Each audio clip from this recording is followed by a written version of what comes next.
Yeah, it's true that I learned my lesson, but that's not up to you. When you wonder why I have my aggressions, your decision cost me too. But it's not truly sincere, and favored is the one of life.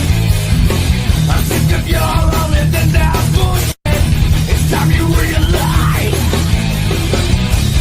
I live my way, 'cause I don't give a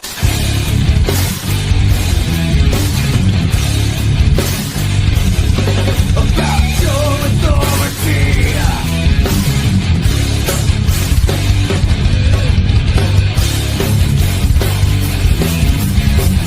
Open your eyes to a new world, which you never knew existed.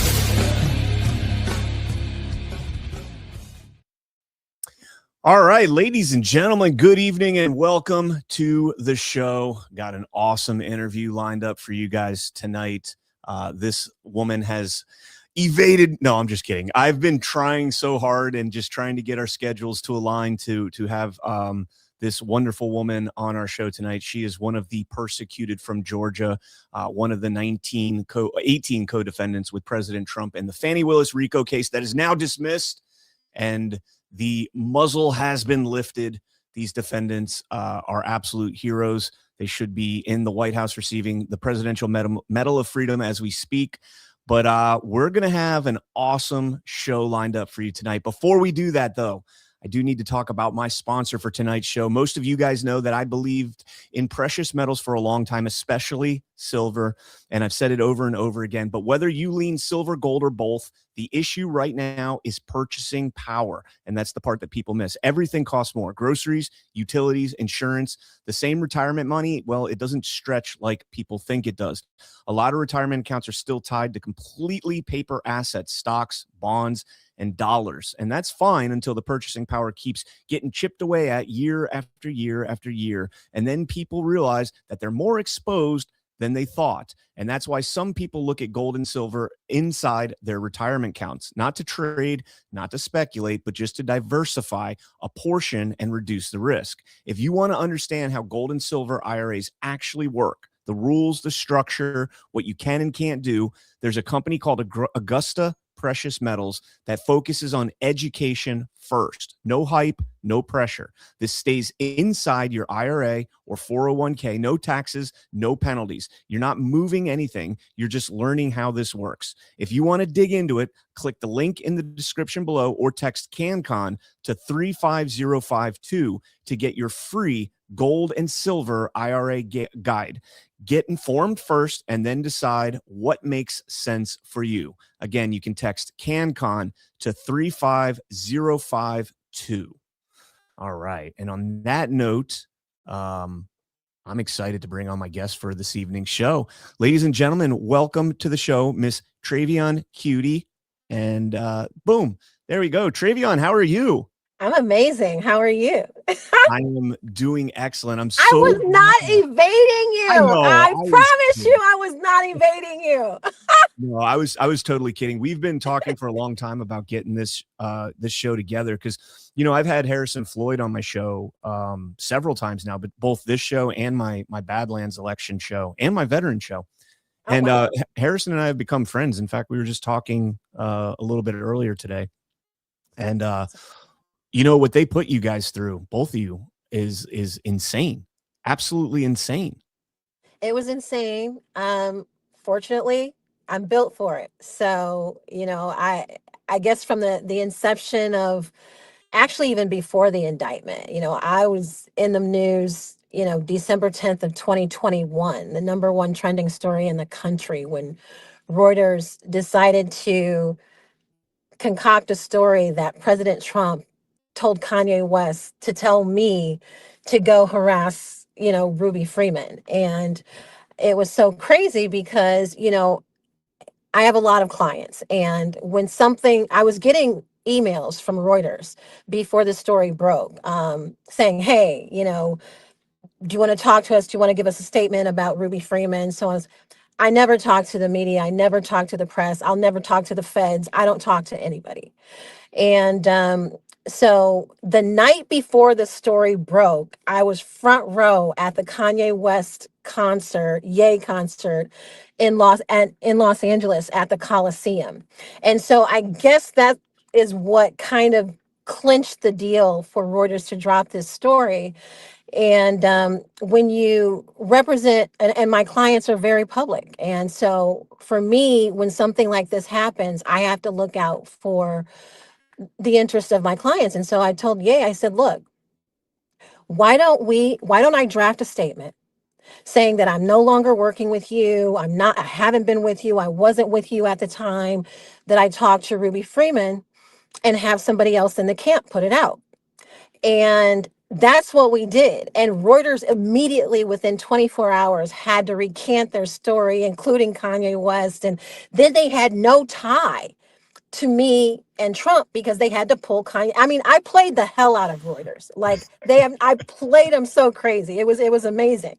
And so they had no link to me and Trump. And so they were fishing and in the body cam, it sounded like I put Harrison Ford on the phone with Ruby Freeman. So they were contacting Harrison Ford, and then they figured out that was a dead end. And so they were like, well, who could it be? And then they were like, oh, Black Voices for Trump, Harrison Floyd. So then they started sending emails to Harrison. I kept telling Harrison, I'm like, Harrison, do not talk. Do not say anything to anybody for any reason. And Harrison, he's like, why, TK? I just want to tell my story. It's like, it's the truth. They're lying. I'm like, Harrison, they never care what your side of the story is. They're going to write what they're going to write, and you're going to give them something that they didn't know to write about. So they say, hey, was this you that she was talking about? And then Harrison goes, yes. Then they go back. I'm like, what the hell, Harrison?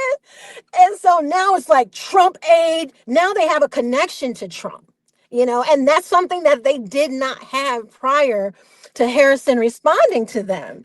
And so I'm like, okay, here we go, whatever this is. And I never talked to anyone. And so Reuters kept running, and then every other media outlet globally picked it up.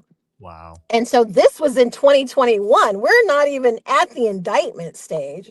So I've been dealing with this since, the end of your first 2 weeks of December in, 2021. So it was an interesting situation because Harrison, it was New Year's, and I was just coming back from skiing, and Harrison called me. I was sitting in the airport in Denver, and he said, hey, have you heard of this woman, Ruby Freeman? And I'm like, I heard about it, scrolled through something, didn't remember what was going on, didn't retain it. And I said, hey, she's down in Georgia, and she was in the election. She was an election worker, and she needs some help. And I think she knows what's going on down there, and she wouldn't talk to anybody else. I can't go, can you go? And I'm like, I was on my way to fly back to Chicago.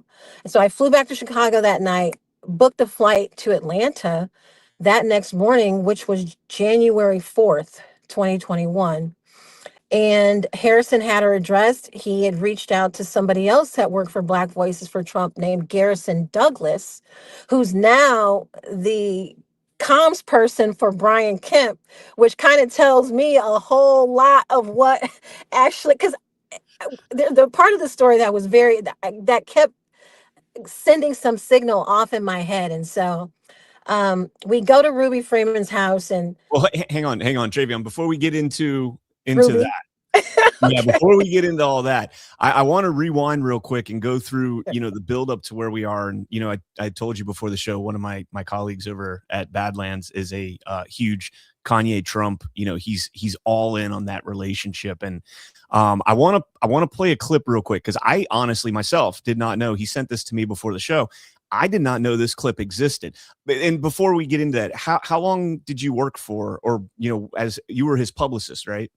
I was originally hired as his publicist, and within 3 weeks, he's like, no, I want you on my executive staff. And so that entitled doing whatever he woke up and felt like doing and making it happen. Probably one of the most, strenuous positions I've ever been in, but the most rewarding, because it didn't he was like, look, I want Candace Owens here at this time, and I want, Irv Gotti here, and then I want Elon here, and then I had to find and orchestrate all of these things like this every single day, and it was great, because that experience, you can't replicate it. I don't care who you work with. You could work with President Trump and you're not going to have the same experience as working with Kanye West. So let me play this clip. This was from 2016, and this was a concert. Let me see where this concert was. It was 2016. I don't think it actually says where the concert is, but I never realized that Kanye was this based. It's a new world, Hillary Clinton. Oh, yes. It's a new world. Feelings matter. Because guess what? Everybody in middle America felt the way, and they showed you how they felt. Feelings matter, bro. It's a new world. It's a new world, Barack. It's a new world, Jay-Z. Hey, don't send killers at my head, bro. This ain't the Malcolm X movie. We growing from that moment. Let Ye be Ye. Oh, wait a second. Do y'all agree with that? Let Ye be Ye. Wait a second. I ain't hearing no screams on that.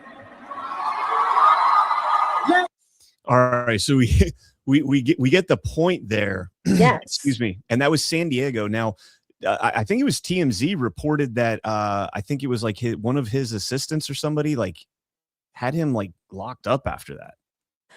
So so I was not with him at that time. However, I was at multiple shows on that exact tour. And I've been in places, namely Uganda, where his ex-wife tried to pull some things. There was nobody's assistant had nothing to do with that. That was ex-wife's situation, pulling things that you would never believe. And I mean, she tried to get me fired, like, just because I was doing my job and making sure he was okay. And so, yeah, I don't think any assistant tried to get him locked up. That had to do with somebody else. So how I was listening to, in doing my homework, I was listening to the show you did with a friend of mine, Ivan Raiklin. And in that show, you had said that Ye says that he turned you on to Trump, but you say, no, I turned him on to Trump. So how did no, he didn't say it. I said, people think Ye turned me on to Trump. I said, I think I turned Ye on to Trump. So how did that Trump-Ye relationship, how did that evolve? Well, I'm just going to tell you. So I started legitimately working with Ye in September of 2018. And this was after he came down the elevator with Trump, and he was really getting into the whole Trump thing. And he had the guy that used to own American Apparel make all these different hats that, some that just said "Make America Great." He was getting into it, but he wasn't quite there yet. And he actually printed a "Make America Great Again" hat, and none of the rest of the staff wanted to wear that hat. So I wore that hat, and we went. He wanted to go to the Museum of Science and Industry in Chicago. And so I wore the hat to the museum, and he looked at me. He was like, "TK, you can't wear that hat.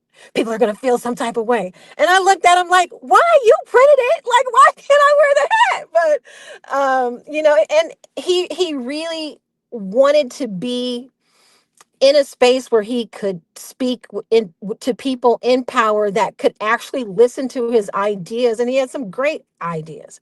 And hopefully that and get to say this, to where the American people could also hear what was possible through our government. And just nobody competes with him. I don't care who you are. You could be President Trump. You could, Vladimir Putin's cool to me. I think he really cares about his people, but nobody can compare to the energy, the light, the brilliance, the concepts, the art, the fashion, the music, the style, the confidence. I'm sorry, nobody competes. He is the mastermind of our generation, and everybody is a Kanye West fan. You might not like what he says about Jews, you might not like it, but he was the soundtrack to your life, and he's so far, so past culture. He's created a different level, and you can't take that from him. You cannot take, like I said, tell me another black man who can tank Adidas stock or tank Gap stocks. There's not a black man on this planet that has lived that has that type of power, not even Barack Obama. So he's in a league of his own. For me, he's one of the best people that I know in the world. I will always support him no matter what he does, because I understand the genius behind it. And he's never hurt a single person. You didn't see his name in the Epstein files. You know what I'm saying? Like, he's giving and giving. He's so giving, and people don't get to see it. And so I'll be that mouthpiece. I will tell everybody about this man because he deserves every accolade. And I'm glad he's in the history book. And I am glad to be alive in the Kanye West era. I know this is kind of off topic, and you don't have to answer it, but we saw that clip of Ye calling out Hillary and a bunch of other moguls in the industry. How do you think that correlates with what Nicki Minaj is doing right now? You saw the response to Trevor Noah at the Grammys. What do you think about that? Her calling out Jay-Z and all the same kind of folks. This is what we have to look at with Nicki Minaj, and we can't even put her in the same bracket I as agree with that, making a difference in a political movement. Nicki Minaj is not educated enough to speak in these eras. She stood in front of the United Nations and she read a speech. We're talking about somebody who's been told what to do and somebody who people want to follow. And I think that Nicki Minaj is petty. If you want to come into politics and make a difference, do it on an educated level. You don't need to call somebody a cocksucker, and it's cool. You know what I'm saying? It's like, I appreciate the fact that Nicki has come over into a space where it makes more sense. As far as an American, it makes more sense for her to be in a conservative spectrum.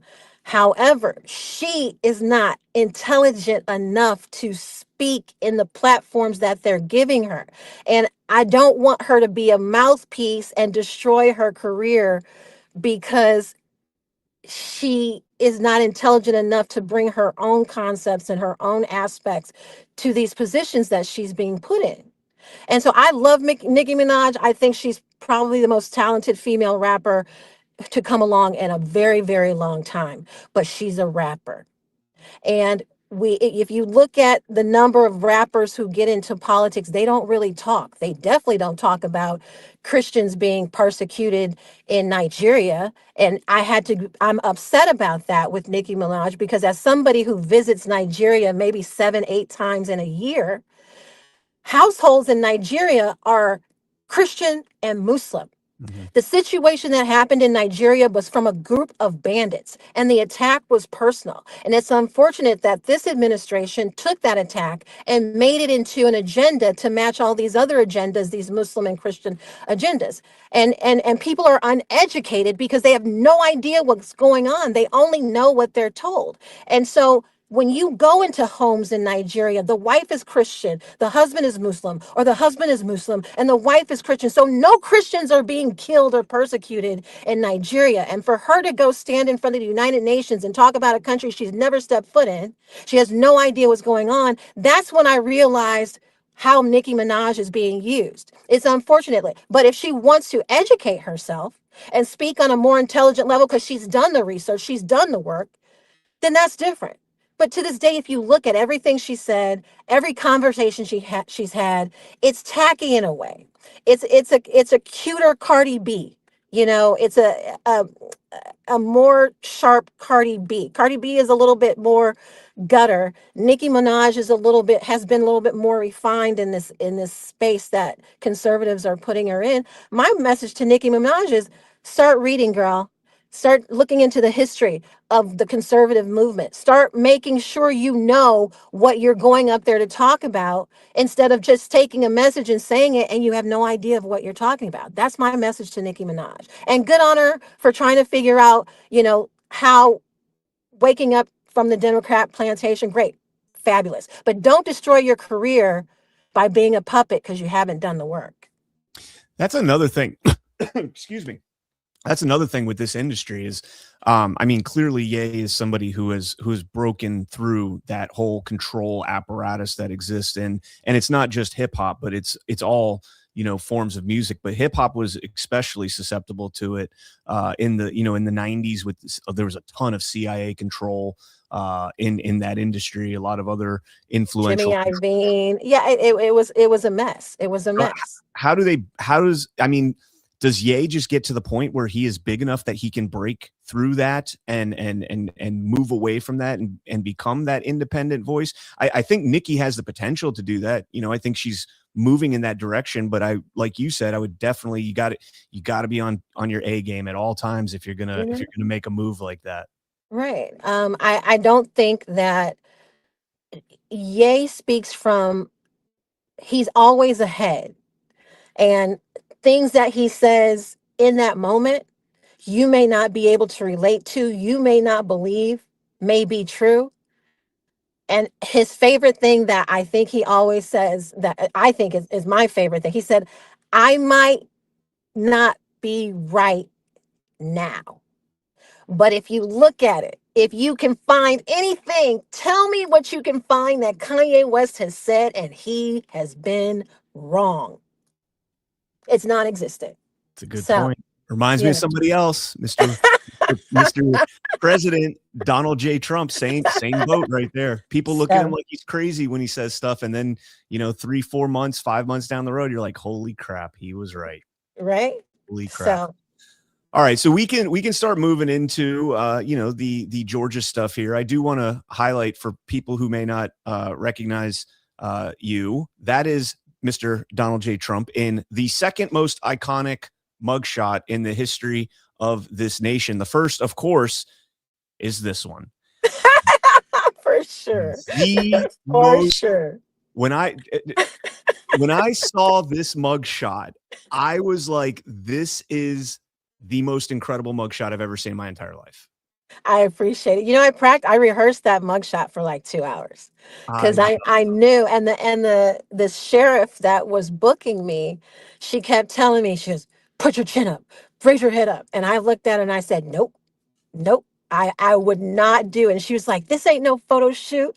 And I did not move out of my pose because that pose for me, I knew was going to be historical, but I also wanted to send a message to Fulton County, to the feds, to Fani Willis. I'm like, bring it on because I am ready. And this is just a hint of what's to come.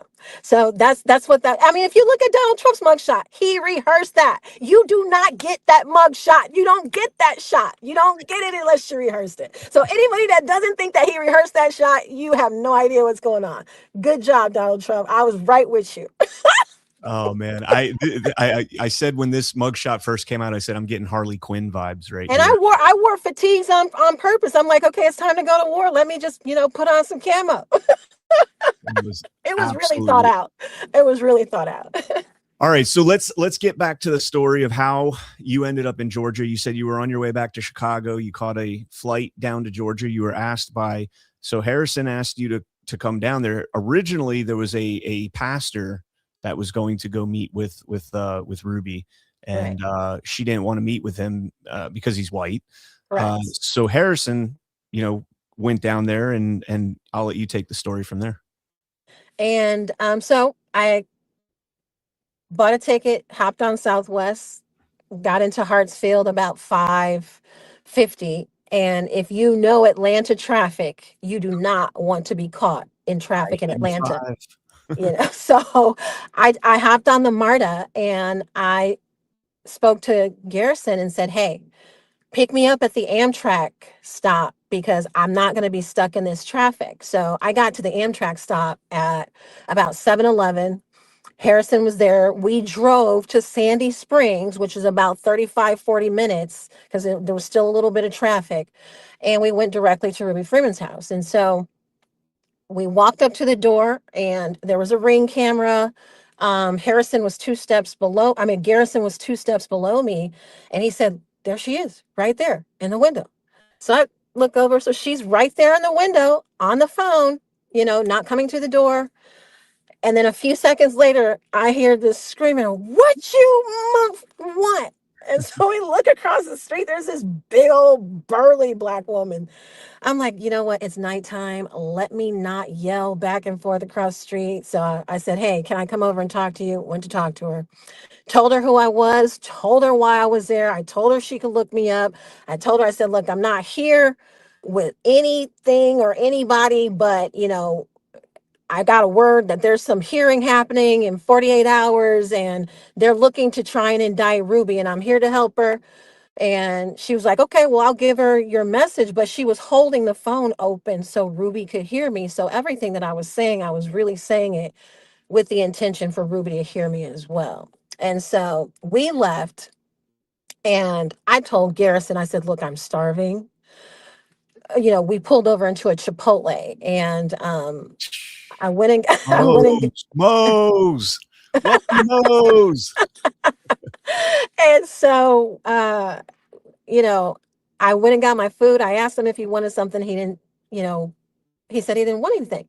And so he veered all the way down the parking lot, where there were no cars. He was on the phone. I didn't think anything of it. I just got back in the car because I wanted to start eating. And right when I started to eat, the phone rang, and it was this deputy, Maniqua Carney. And she asked me what my name was. And she said, was I just at this address? And why was I there? I told her the exact same thing I told Ruby's neighbor. And she was like, she was like, well, okay. I told Ruby, I said, I told her I can meet with her tonight. She said, okay, let me call you back. She called me back and she told me, Miss Freeman says she can meet you tomorrow at 12:30. I told the deputy, I said, look, nope, I can't. I am leaving tomorrow. I am here on my own dime. Nobody is paying for this. I'm not, okay, thanks. And so the deputy called me back in like 20 or so minutes and said, okay, Miss Freeman will meet you at the Cobb County Police Department at this address at 10:30. And so I'm flagging down Garrison. I'm like, Garrison, hey, we gotta go. This lady, we got to drive all the way to Cobb County. I didn't know how far the distance was. And so we were on our way to the Cobb County Police Department. And I get a call from a sheriff or a Captain White. And he goes, I'm going to be overseeing this meeting and I'm going to give you strict instructions when you arrive. Pull into the parking lot. Do not get out of the car. Do not come into the station until I tell you. So we get to the station. I call him, and it was like 20 minutes before he called me back for us to come into the station. And so I didn't really know what was going on. And so I didn't know what was going to happen when we got into the station. So I looked at Garrison. I said, look, I'm not going to take my entire person here. I don't know what these people are going to do. And so I just grabbed my ID and some phones and went into the station. Now we're waiting in the station. Nobody comes out yet. So we're sitting down. Finally, somebody comes out and they take our IDs. And then they're gone for like another 20, 30 minutes. I guess they were making sure we didn't have any warrants or we had to look. I don't know what they were doing. Anyway. What kind of what kind of justification is there for this type of like security and scrutiny over a conversation at a police station? Well, let me go back and correct something because I remember you told me, or I was watching your interview with Harrison. And Harrison had said that the feds had cleared this meeting. And I was like, wait a minute. How did the feds clear the meeting when I was talking to the deputy and the captain or the sheriff, and I thought they were orchestrating it? Come to find out, there's a testimony in writing from Ruby. Ruby said in between the time that she called me back and told me she was going to meet me at the Cobb County Police Department at 10:30, she had called the FBI. And the FBI said, oh, yeah, okay, well, yeah, you can go to meet with them to see what they want. So in this interim, I had no idea that the feds had been called. So when I told you that that wasn't true, it was actually true. I did not know that. So that's a really important point, because I remember when we had that discussion. Yes, and afterward. it was actually true. There's an entire dissertation from Ruby, word for word, her saying in between the time she had the sheriff or the deputy call me back, she called the FBI and the FBI told her she could go meet with me. So it corroborates what my feeling was. If you listen to the body cam when I'm talking to Ruby, I'm like, look, I believe there are federal people involved here, because it didn't make sense that we would be meeting in a police station and they would be able to organize that in the 20-minute, 2-minute, 20 or the 40-minute total, 2 times that the deputy had called me back. And so I would have never believed that the feds would have orchestrated that, and the feds orchestrated my meeting with Ruby Freeman, unbeknownst to me. I had no idea.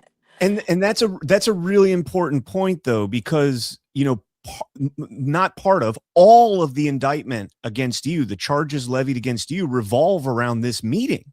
Everything. And it was okayed by the feds. The feds told her to come meet me. Wow. Yes. So, and it ended up, you know, she just kind of corroborated what I said to her on the body cam, because I didn't really know what was going on, this whole Ruby Freeman thing. So on my flight from Chicago to Atlanta, that's when I was doing as much research as I could find on what happened with this woman and State Farm Arena, and, you know, and the deputy, you know, said, you guys can come into this room. And me and Garrison walked into the room, and I started telling Ruby what I had heard about the situation. And when I got in there, I thanked her for meeting me. I said, you know, look, I'm here as a private citizen.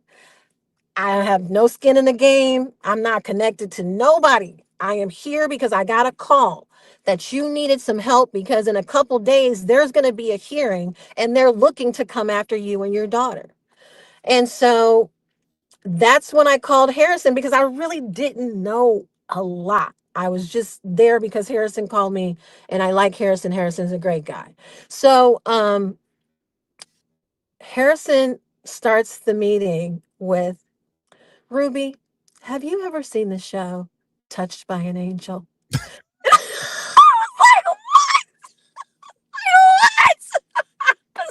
What the hell, Harrison? I'm in the police station and you're here talking about Touched by an Angel. I couldn't believe it. I could not believe it. And so, you know, he That's just Marine shit right there. you know, I didn't even know what the show was. And I had to go back and look, because I'm like, what the hell is this show? And actually, I think he was referencing Ruby to the woman Della Reese, who was in Harlem Nights, and, you know, really prominent older female Black actress. And so Harrison started asking her, you know, Ruby, you know, hey, do you want to tell me what happened? You know, I'm here because, you know, we can get you some help. And we're both telling her, you know, you don't have to deal with us. You know, this is just, hey, it's an offer. You don't have to talk to us. You don't have to deal with us. You don't have to do anything. We can leave up out of here at any given time you want. And I think Harrison, going through the process of telling Ruby the options he was giving her, it was COVID, so there was just, yeah, everybody had to wear a mask.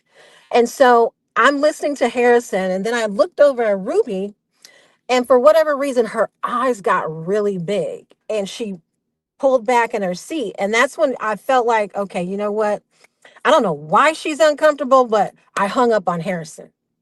And I just drew the situation back. I'm like, look, and actually the um deputy was standing in on the meeting.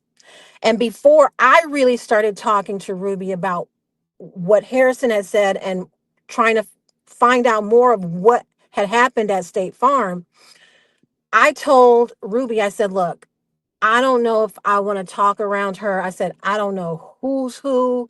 And I would like to talk to her in a more nonchalant level, as opposed on a more nonchalant level, as opposed to this deputy standing over the conversation. And Ruby was not afraid of me. Like, Ruby was completely comfortable with me. And she told the deputy, she said, I'm comfortable, you can go on. And all that's on the body cam. It's not like, I pressured Ruby into telling the deputy to leave the conversation. And so I told Ruby, I said, look, Ruby, from what you've just told me in our initial conversation, I believe you. And so I would love to help you clear your name, clear your family's reputation, because apparently this hearing that's coming up, they're looking into you and your daughter. And at that moment, it was like the floodgates opened. Ruby started telling me everything that happened, play by play, from the time she had been on break. Yeah, she's an election supervisor. Normally she works all the elections. She had been gone, and she told me, she said, I had never seen nothing like this. I came back and nothing was the same. They had changed everything. And I didn't know. I started asking my coworkers, how was it? And nobody would tell her why everything got switched up.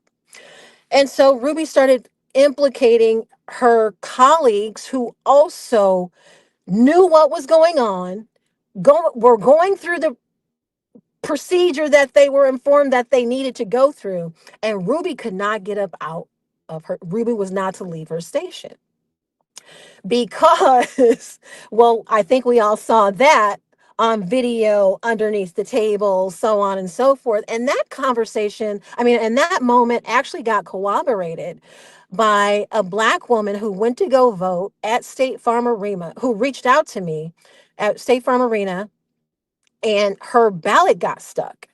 And she wasn't voting for Trump. She wasn't voting for Biden. She voted for Kanye, which is why she reached out to me. And her ballot wasn't reading. It never went through. And so she went over to Ruby and said, can you come over here and help me? My ballot is stuck. It's not reading. She said Ruby blew her off, would not get up out of her chair. Nobody helped her. She felt disenfranchised. And she wrote it in the memo book. Like, they have these scroll books that you have at the election sites where you can say that you voted and, and date it.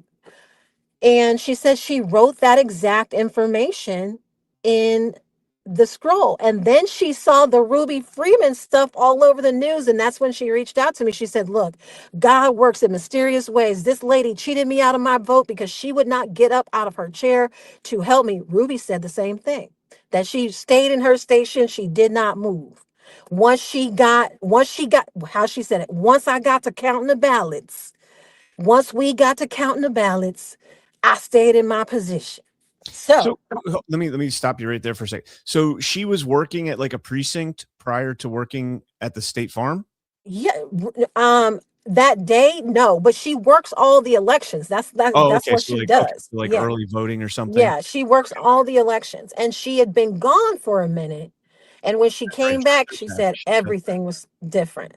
That's right. And so, yeah, and she started saying, talking about what she had gone through, and how the feds came, because Ruby actually exposed the new setup at State Farm Arena, where they had ballots that were supposed to be mail-in ballots, but they weren't folded. Ruby's background in her cubicle actually had proof of the ballots that were supposed to be mailed in, but they weren't folded.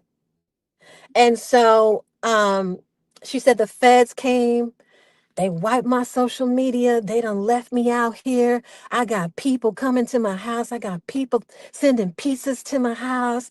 You know, they don't care nothing about me, and I know Fulton County don't care nothing about them folks. So they basically left Ruby to the wind. And so that's where I'll credit Ruby, because she didn't, they didn't tell Ruby everything. They just gave strict orders on what Ruby and her daughter and the two colleagues that she named, what they were supposed to do, because they knew that they were going to stop the ballot count if Trump was up at 3 a.m. And that's another thing I'll say. I'm still disappointed in Trump, because if I'm coming into the White House, one thing I am going to get to the bottom of is finding out who had the type of power to stop the vote count at 3 a.m.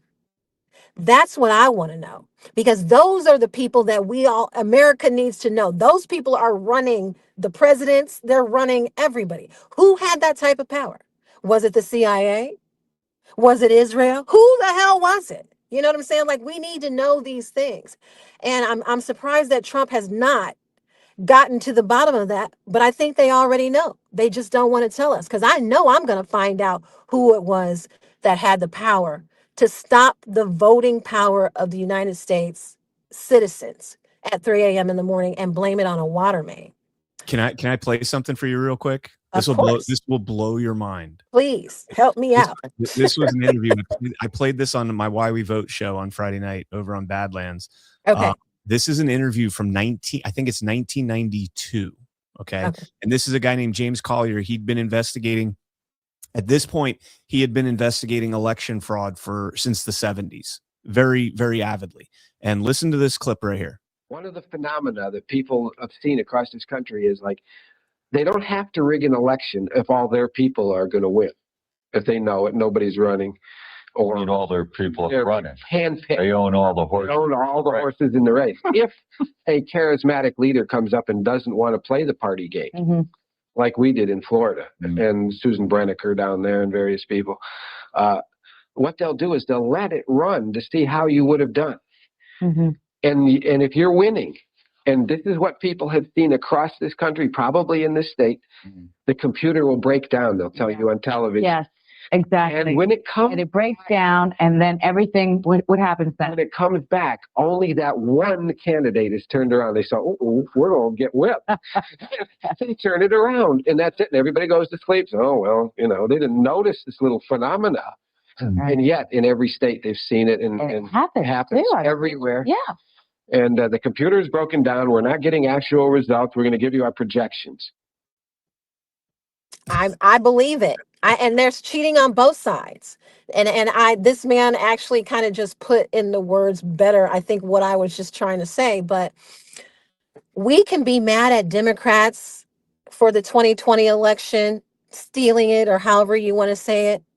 But at the end of the day, we lost that election because of Brian Kemp in Georgia rigging his race when he was Secretary of State running for governor against Stacey Abrams. Stacey Abrams actually beat Brian Kemp, but Brian Kemp rigged that election for himself.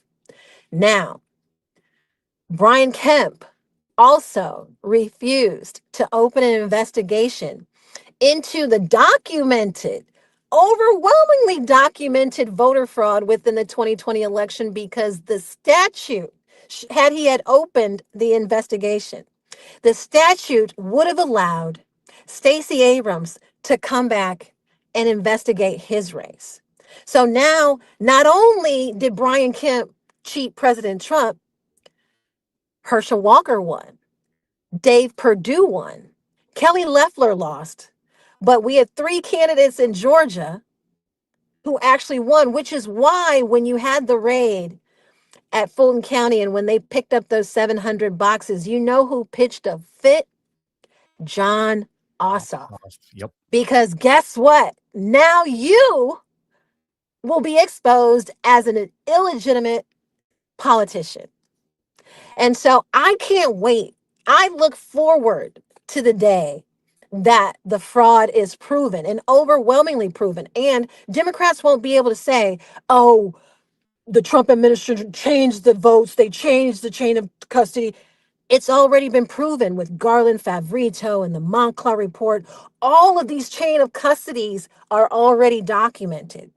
So I look forward to the day where all of us who were indicted because we knew that there was fraud in the 2020 election are vindicated. And I guarantee you, if it's got to be a $4 or $5 billion lawsuit, because it's also against the Biden DOJ. You've got, you know, Dick Cheney's daughter. I can't even remember her name because she's so irrelevant right now. You know, you've got all of this, and you've got these reports that are wiped.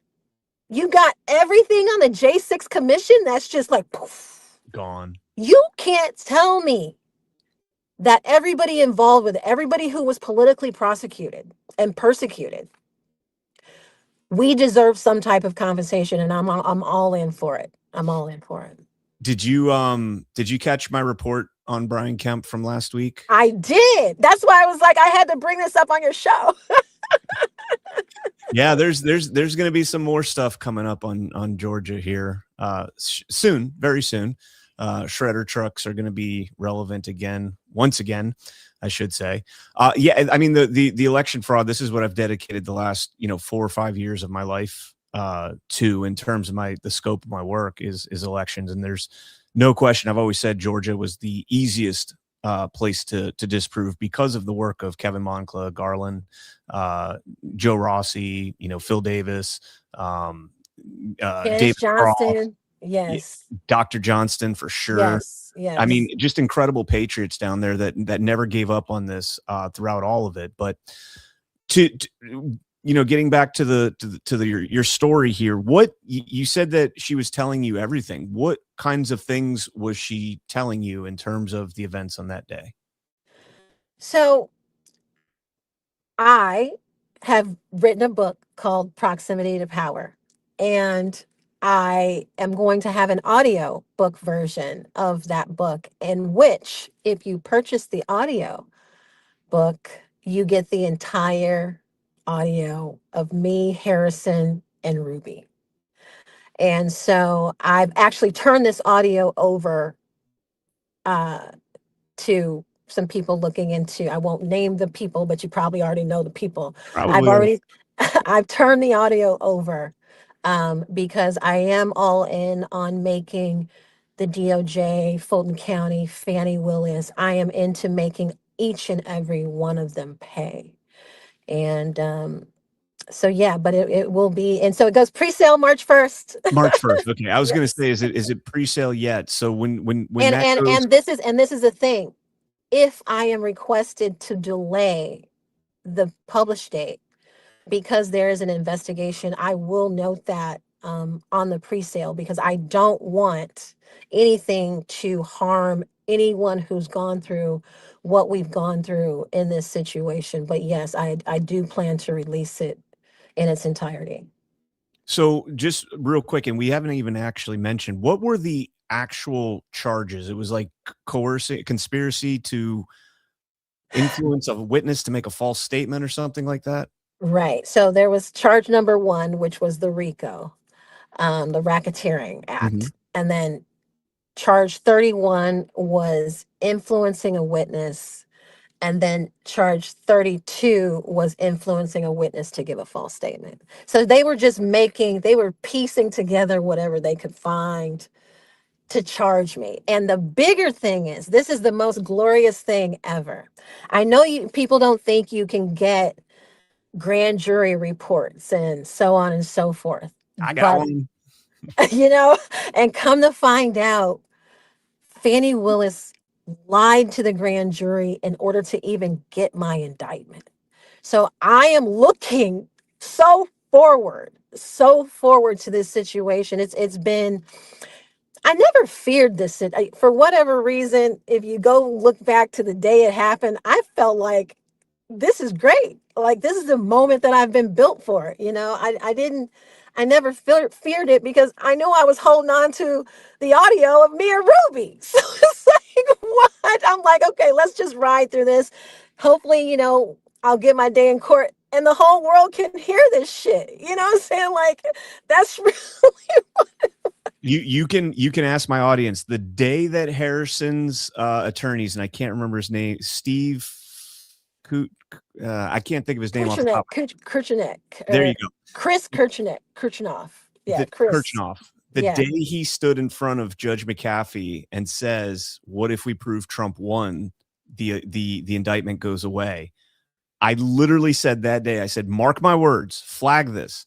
This case will never go to trial," because I knew even back then that the subpoenaed evidence that you guys were going to get in discovery would have proven that Trump was right, that you guys were right, that everybody involved in that RICO case was correct, and it would have collapsed the entire system in Georgia. And it's still going to. I think it has to at this point.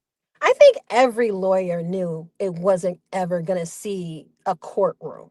Yep. Every single lawyer on the case knew it. It's just like they just kept drawing fees after fees after fees. But fortunately, Georgia passed Senate Bill 244, and now we get all of our legal fees back. So hallelujah.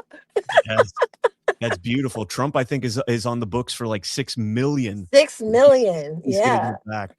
Yeah. So in Georgia, for those that don't know, they passed a law that if you have your case dismissed and the prosecutor is dismissed, like that's how the case was dismissed, you get your legal fees back, plus any, circumstantial damages. I don't remember the exact word about it. I wrote an article for that a while back.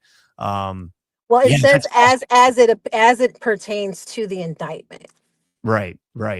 So, and correct me if I'm wrong on this, but the way I understood Fani as the Fulton County DA, in order for her to bring the RICO case, because the targets were throughout Georgia, right? Big time in Coffee County, Kathy Latham, Missy Hampton, and down there. And then there were others that weren't even in Georgia, Giuliani, Pitt Powell, or not. Giuliani wasn't one of them. Powell, John Eastman, like nobody else was in Georgia at the time, So Fani had to have somebody that was in her district. So was there anybody else besides you and Harrison that were in Fulton County in terms of where they could bring charges? There was Scott Hill. I think his name is Scott Hall. Scott Hall was a bail bondsman in Georgia. But I thought he was. There was the attorney Bob Cheeley. Bob Cheeley. Bob Cheeley was in Alpharetta, and so I had to go find this hearing because remember nobody was going to court because it was COVID. Right. So the hearing was this online virtual hearing, and I was trying to figure out how everybody got pieced into the situation. And Bob Cheeley was the attorney in the hearing, and they ended up indicting him because he was an attorney in the hearing. So it's like it was just crazy. It was crazy. So following your meetup at the Cobb County Police Department, which is still mind-blowing to me that you are completely dumb enough, Trevian, to go to a police station to commit a crime. I know, right? Who does that? Who harms somebody in a police station? You're going to go to a police station and commit a crime. That's with a cop literally standing on top of you, pretty much. Period. Bonkers. Period. So what happened like towards the end of the conversation? How did the conversation end? What was the terms of which you guys separated, and what took place immediately following that?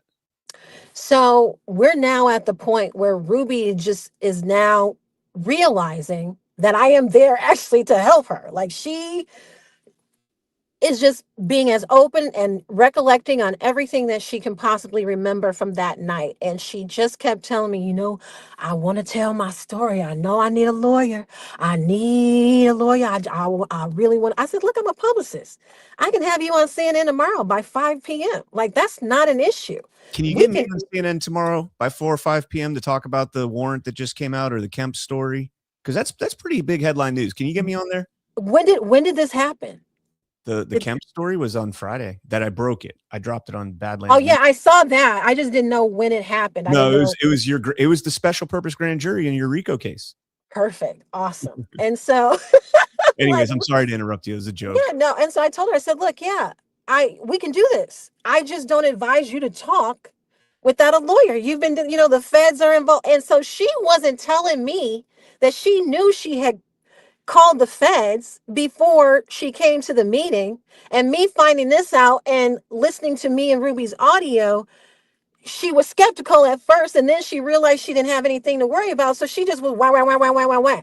And so I said, give me your number and I'll call you. I'll have a lawyer for you by 6 a.m. And she said, no, I can't give you my phone number. I already had to change my number 3 times. I said, okay, give an email.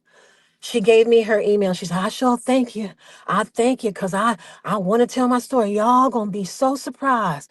Y'all, it's going to blow y'all mind. I'm like, great, wonderful. Would love to help you clear your reputation, your daughter's reputation. Awesome. I'll be in touch with you. We'll have a lawyer for you. Thank you, Ruby. Oh, no, thank you. Thank you because the devil is alive. Thank you. That's how it ended. Next morning, about a little after 5, I emailed her. I talked to Harrison after we left the police station because Garrison had to drive me all the way back to Buckhead to my hotel. And so I called Harrison. I said, hey, Harrison, met with Ruby. You said you had a lawyer. Where's the lawyer? Because I need to get this information to her by 6 a.m. Harrison gave me a lawyer for her and I emailed her. She didn't respond. I waited till like 7 something in the morning. I emailed her again, just recollecting the conversation to her worries, the names of her colleagues that she was working with that she said did these things. And I said, look, they're going to leave you out to dry. You said you wanted help. I've held up my end of the bargain. Please contact me. And she didn't contact me. So I was telling Harrison, I said, look, she's not, responding. And I thought about it because it was a stressful situation. She's an older lady. I extended my hotel a day. Can I just interrupt in you? case. Can I Sure. interrupt you just for 1 second? Sure. Was that email the gist of the influencing a witness in the indictment, like in their claim? No, no, because I recollected what Ruby said to me to her in the email. That wasn't what I didn't know those people. I didn't know what their jobs were that night, what they were supposed to do and what they were doing. Ruby told me that. Ruby told me who they were. I didn't know this. So these are the things Ruby told me. Because I said, you said blah, blah, blah, blah, blah, blah, blah. Like I have the emails.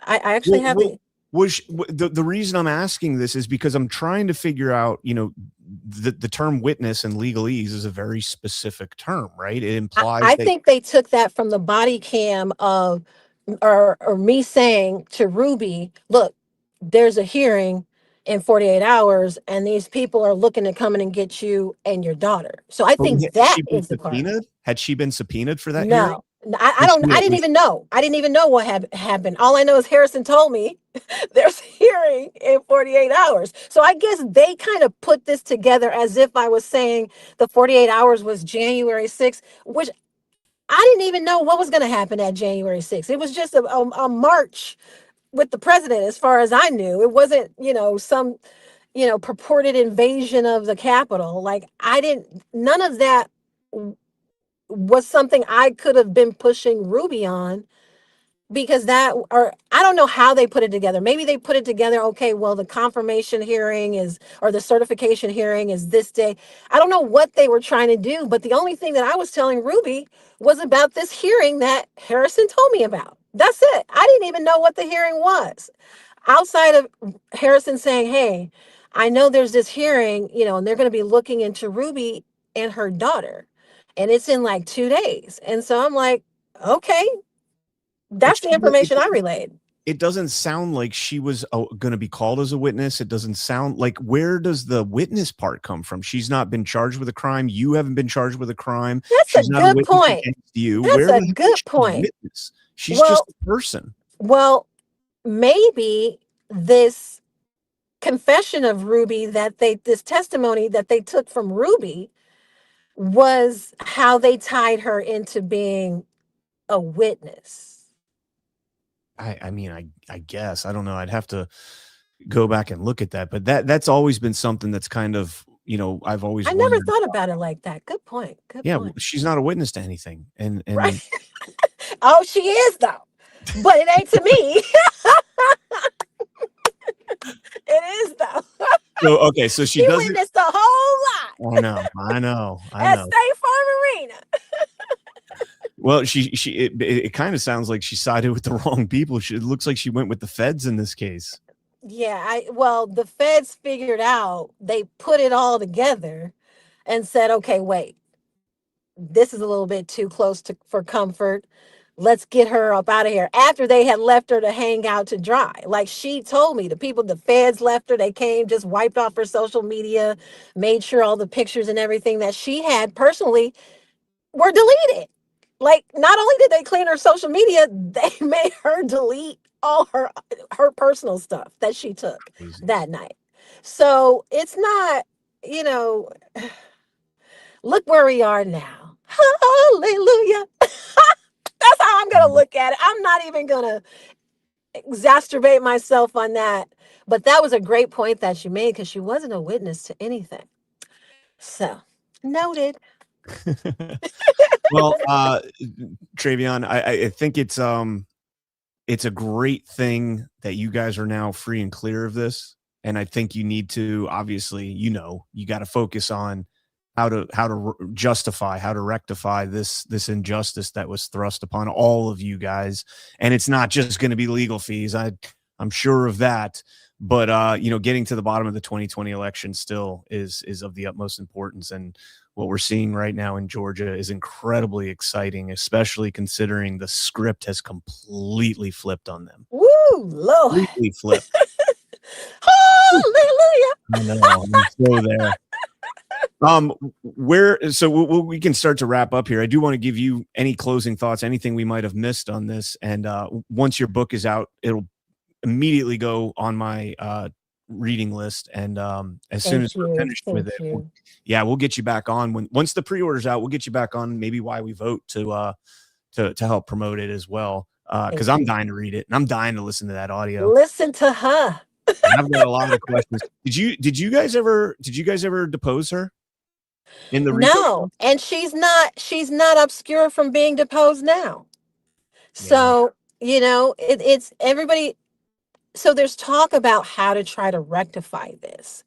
And everybody's saying, oh, well, Ruby is small pickings. We don't, she's not worth going to grab. And you know who they got for her lawyer? And that was Hunter Biden's lawyer, and so it's like they want to put this woman off limits. I don't want to put her off limits because she lied on me. I was genuinely authentic and helpful, and I was an ear that she felt comfortable running down what happened. And how you going to lie on me and say I threatened you and you were scared? And then when she did respond to me, that's what we didn't say. Or I didn't say. She responded to me finally by email. And the title of the email, or the subject of the email, was harassment. And she said, I don't want to be contacted anymore. I want you to stop harassing me. And I've turned over all your emails to the FBI. I responded to her ass. I'm like, I really wanted to cuss her out. Like, what are you talking about? I was riding your wave. You made this whole seem what you wanted. And I said, look, I'm sorry if you feel like I was harassing you. That was not the intention. However, I was authentic and genuine with you. And if you ever decide that you need my help, my hand still remains extended. I'm like, send that to the FBI too, if that's what you want to do. Because if they read my emails to her, they realized what she told me, some of what she told me that night is in the second email to her. So. All right. Well, Miss Kutti, I think I am excited to get you back on when your book comes out. I'm excited for what's going to be coming in the next few days. Keep your eye on I gotta hear all this Brian Kemp stuff, because I've been telling everybody for years Brian Kemp stole the 2020 election single-handedly. He showed Democrats how to steal elections at will in Georgia. So Brian Kemp is the culprit. I wrote about this on my Badlands Media Substack, and I've got some other posts and stuff up about it. But in the special purpose grand jury that they used to indict all of you guys, U.S. Senator David Perdue was testifying. Nathan Wade was asking him questions, and Wade was asking him about the investigations at State Farm and why he didn't trust those investigations. And Senator Perdue said, "Let me tell you about a phone call I received. It was November of 2022, and then Director of the Georgia Bureau of Investigations, Vic Reynolds, called me up and said, 'Hey, we're not going to investigate the fraud that True the Vote.' It was actually, he doesn't mention True the Vote, but we're not going to investigate the ballot harvesting fraud that you guys presented to us. It's compelling evidence, but we're not going to investigate it. And I'm here to tell you why." And he literally said this, according to Senator Perdue, quote, "I'm a team player, and if the governor does not want to investigate, we're not going to investigate." And I mean, this is a sworn statement, sworn testimony in a special purpose grand jury. They doubled down later on and they re-asked the question towards the bottom and said, "Can we go back to that? So you're saying that Governor Kemp advised Vic Reynolds not to investigate the fraud that was presented to him?" And he said, "Yeah, that's one of the things that was said." Yeah. So I mean, when I was campaign manager for Angela Stanton and she fired me, and the Purdue campaign called me in the next day and said, "Look, we would love for you to come over here right now." So I know Dave Perdue won. I know and I know Herschel Walker won. Yeah. This thing is like Brian Kemp, he should pay. I promise. Brian Kemp should pay. He should pay. Well, somebody had told me, a couple people now, I think I'm up to 4 or 5 people now, have told me that Brian Kemp is fuming about that story because it went pretty viral. It's got over 500,000 views on X, and then several articles. I was on Stinchfield talking about it, InfoWars talking about it. I've been telling people for years. Years. Brian Kemp stole the 2020 election. I'm with you. And he's not as popular as they think he is in Georgia, as the polls allude to. And you know who's even less popular than Brian Kemp is Brad Raffensperger. Who's actually replacing Brian Kemp? Brad Raffensperger. If they have their way, Brad Raffensperger. Or no, Gabriel Sterling's running for Secretary of State. Raffensperger's running for governor. We don't want Brad Raffensperger anywhere. I actually did a documentary for the BBC, and it actually has some of the audio with Ruby in it. It was myself, Brad Raffensperger, John Eastman, and it was called Georgia versus Trump. And I felt when we did that documentary, Brad Raffensperger actually tipped himself off. And I hope that Georgians will, but you know what? Georgians keep voting for Fani Willis, and it's costing them how many millions and how many billions. So, that's only Fulton County that's voting for her. I'm just Fulton saying. County's got Fulton. The only county that's probably got worse elections than Fulton is Cook County. And I'm from Chicago. I'm telling you, I tell everybody, Illinois is more corrupt in politics than DC by a landslide. You ever see the gerrymandering they did in Illinois? Oh my goodness! They have a district that goes one line across the state and then opens up into two places.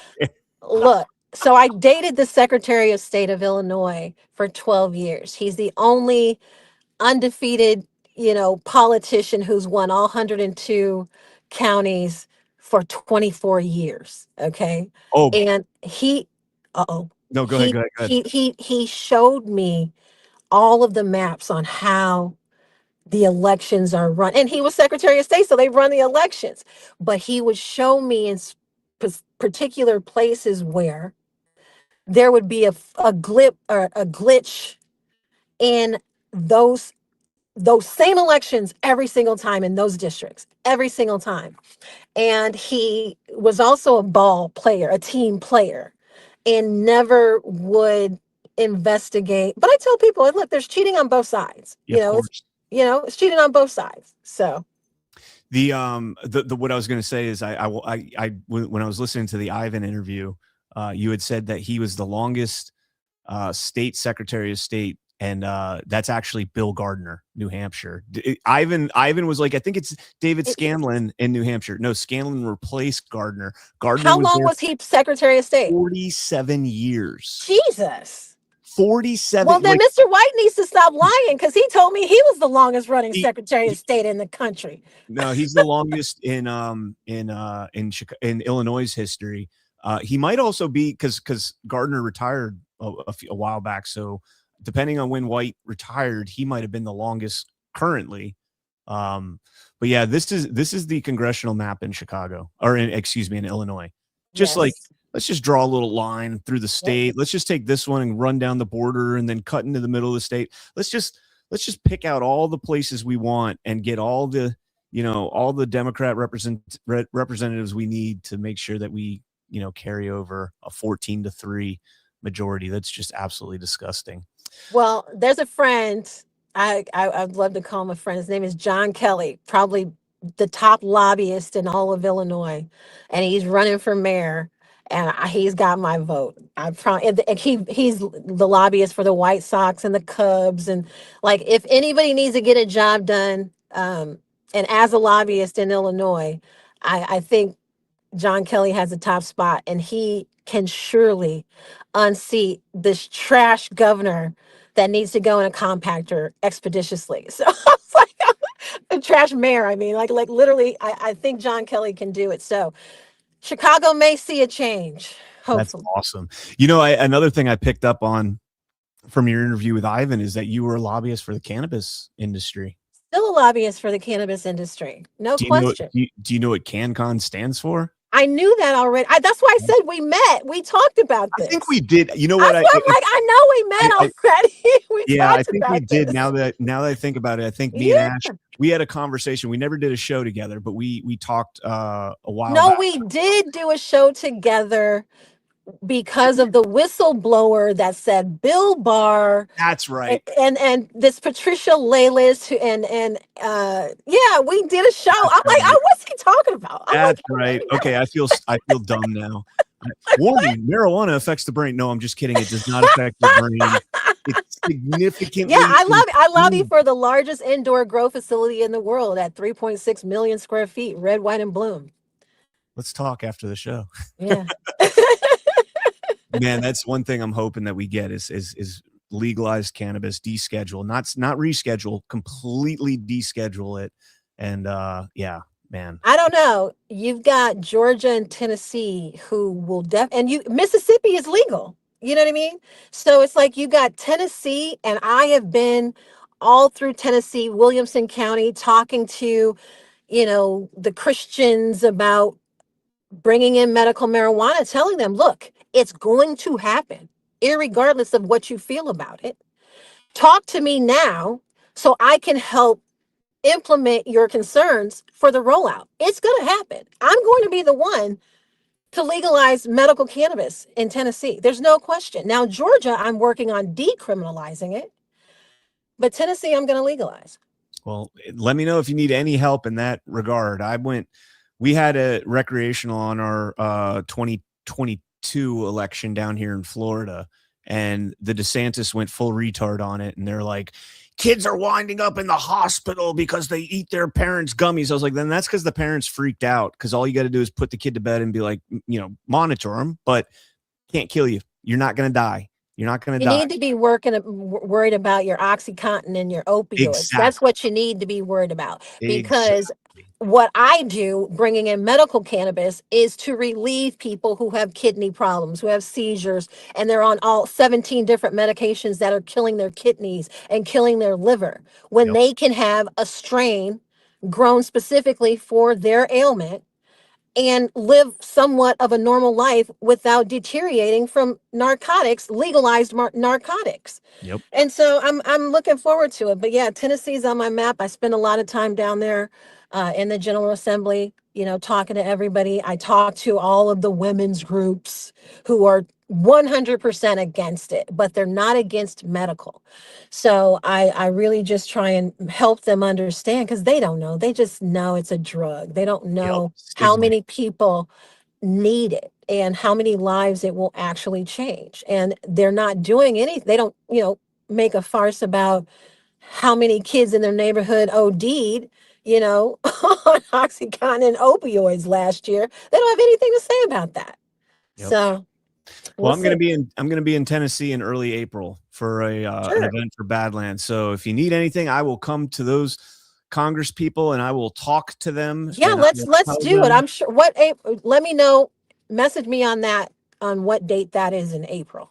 I will, for sure. I'm a PTSD veteran that has not taken a pharmaceutical in over 15 years. Amen. Because all I do is cannabis. And, you know, I think my audience would say I've got a pretty good brain. So my brain is still functioning at a high level despite the cannabis use. So, all right, Trevian, thank you so much for joining me. We will definitely link back up again. And where can people follow you on the socials? On X, you can find me at Free Trevian, and on Instagram, Facebook, every other medium, I'm Trevian Kutti. All right. Follow me. All right. Again, Trevian Kutti, thank you so much for joining. God bless. Thank you so much for having me. Peace out. Absolutely. All right, ladies and gentlemen, there it is. That was awesome, man. That was awesome. I've been dying to have that interview for so long. We've had, you know, Harrison on the show many times. Amazing interview. Love talking to him about the military and everything else behind it. So it was awesome to add that perspective. Can't wait to read the book. Cannot wait to read the book. I'll be sure to share that out on March 1st when the pre-order comes out. And yeah, we'll get her back on afterwards. So that's going to wrap it up for the show. Again, if you guys are interested in Augusta Precious Metals, diversifying your IRA or savings account, text CannCon to 35052 and stay tuned tomorrow. Badlands Media, Badlands Daily. I'll be at can't do that. I will be on at 10 a.m. And I don't know if I have any rants. I do not have any rants, so we'll go ahead and wrap up here. I do want to raid. I'm gonna raid over to who are we gonna raid? Let's raid. What time is it? It's 9:21. So let's go ahead and raid Brad and Abby. Let's raid Brad and Abby. All right, guys. Thank you all so much for tuning in. All right. Stay frosty. God bless each and every one of you. God bless America. Make the fortune cookie come. No, wait. I'm adopting Mags's. Make these deep state motherfuckers pay for this.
about joy.